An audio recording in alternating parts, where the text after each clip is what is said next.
Hi guys, welcome back to a brand new video, and it's Christmas Day! You know what that means? It's my top 5 video games of the year.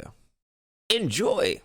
Now, when making this list, I already had an idea of what I wanted to include for a little while, and then when I went in to start researching when these games were actually released, I realized that the majority of them were actually released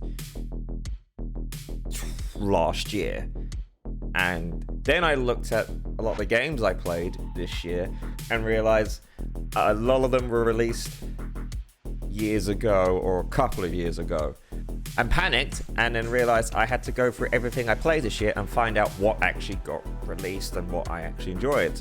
So here are my top 5 video games of 2022. Honorable mentions: Master Duel.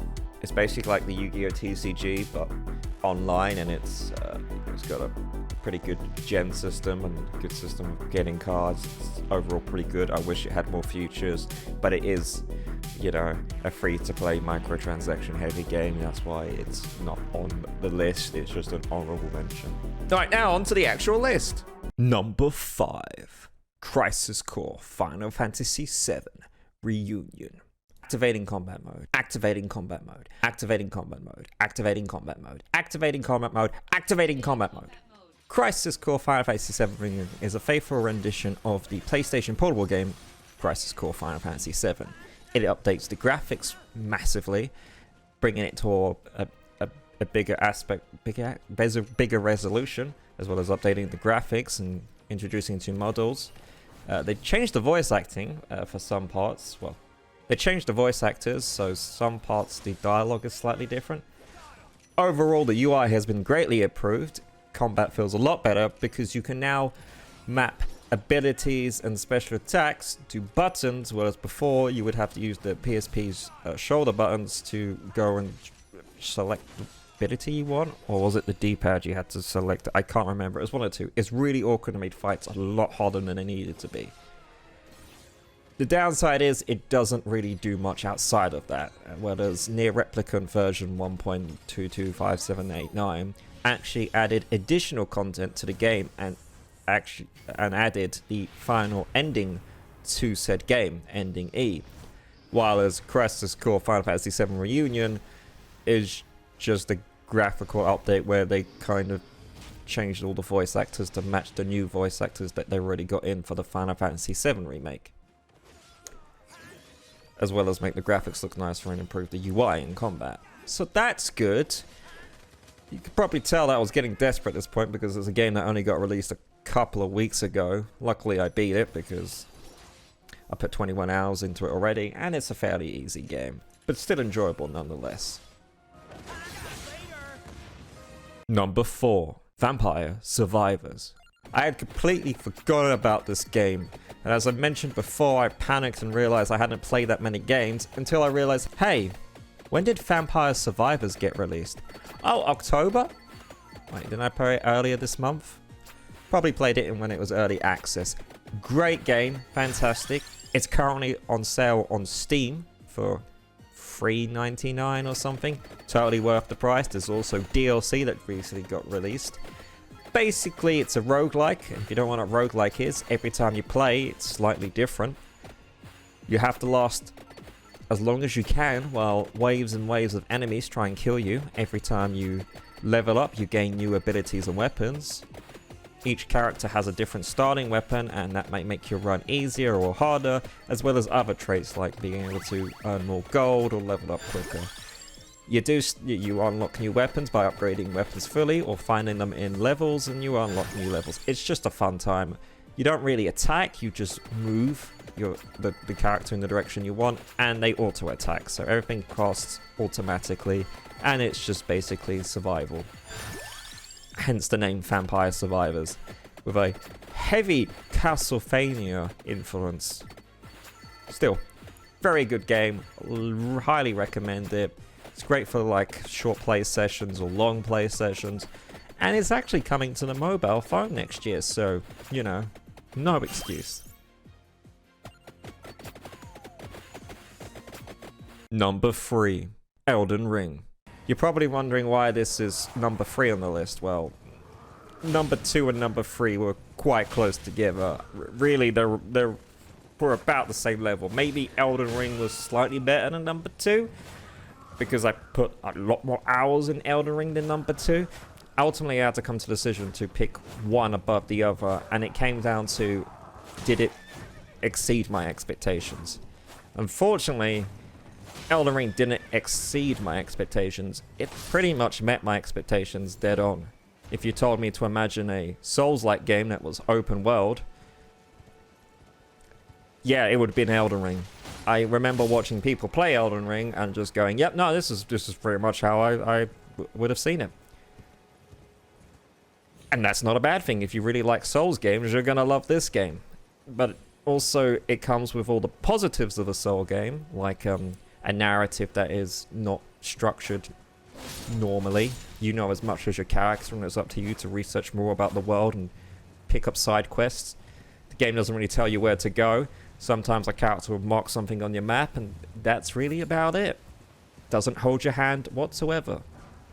It also comes with the classic Souls series downsides of, if you want to play multiplayer, you can basically go f*** yourself, as you can get invaded, and then if you get invaded, you're stuck in certain areas because since it's open world, there isn't levels, so you get barriered off a hell of a lot.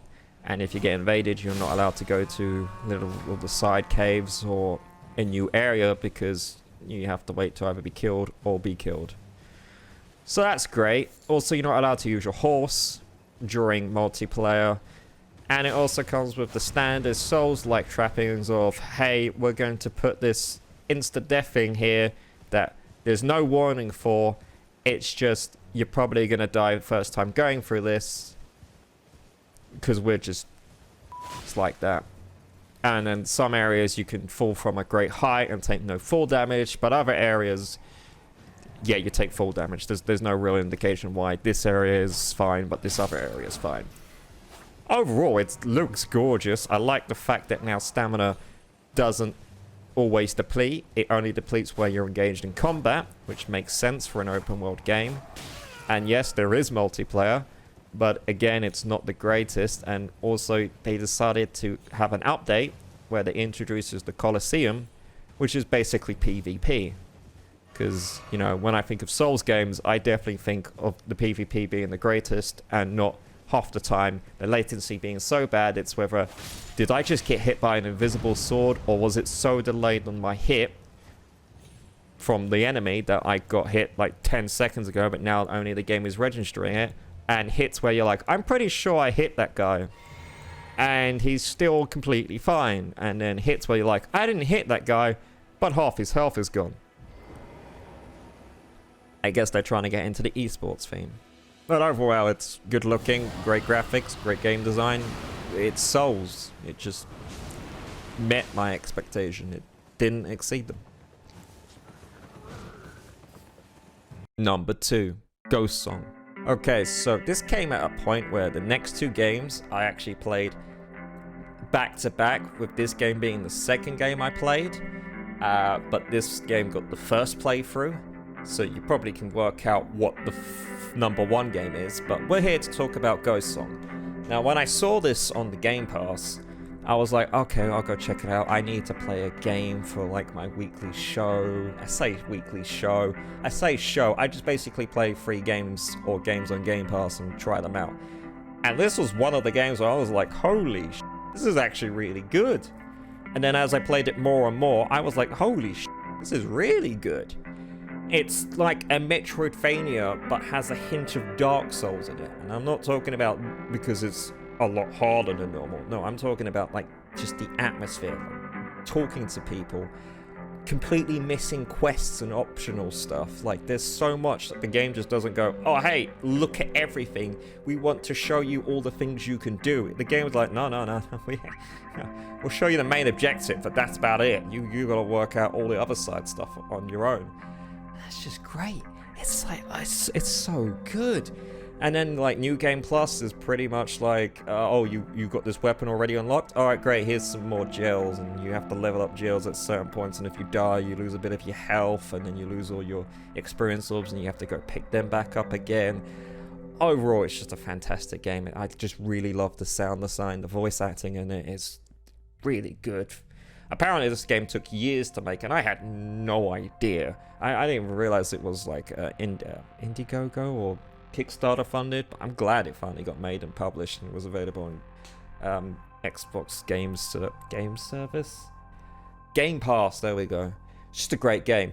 Some of the art styles I wasn't a massive fan of some of the characters, but overall, like, it really fits the environment, and I just fell in love with some of the dialogue in it.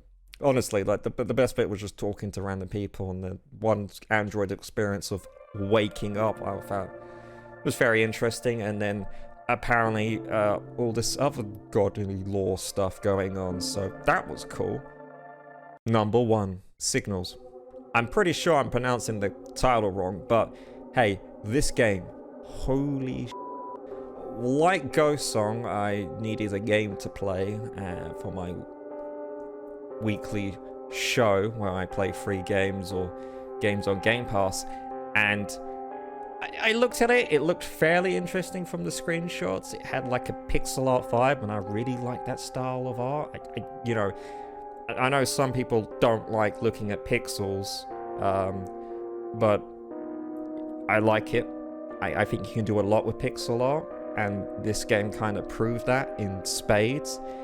It felt like a point-and-click adventure at the beginning, and then it kind of went, haha, no, this is Resident Evil meets Silent Hill gameplay with a pixel art style with a cyberpunk theme mixed in with Lovecraftian horror.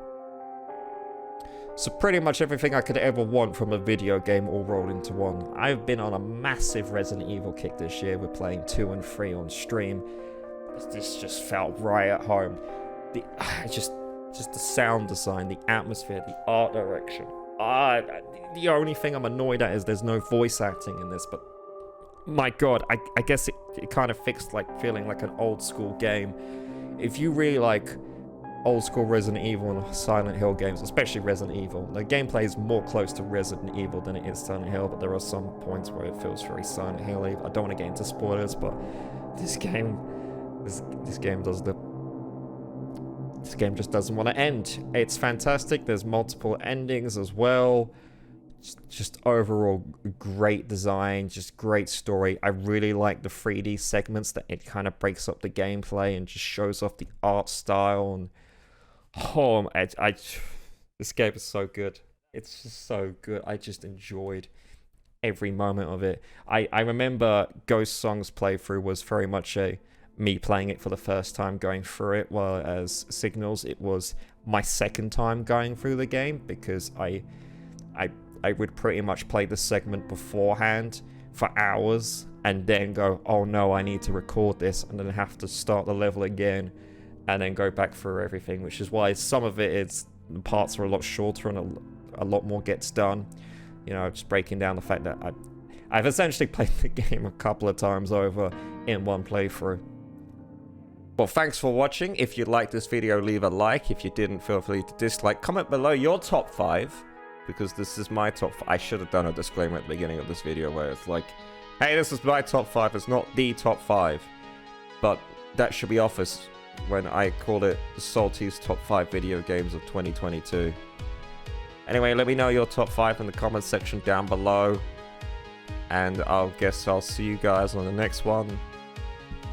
Happy holidays? Question mark? Morse. Marvelous. Together on the track. Let's go. Red sus, red sus. Red sus, red sus. Red sus, red sus. Red sus, sus. Red sus, red sus. Red sus, red sus. Red sus, red sus. Red sus, sus.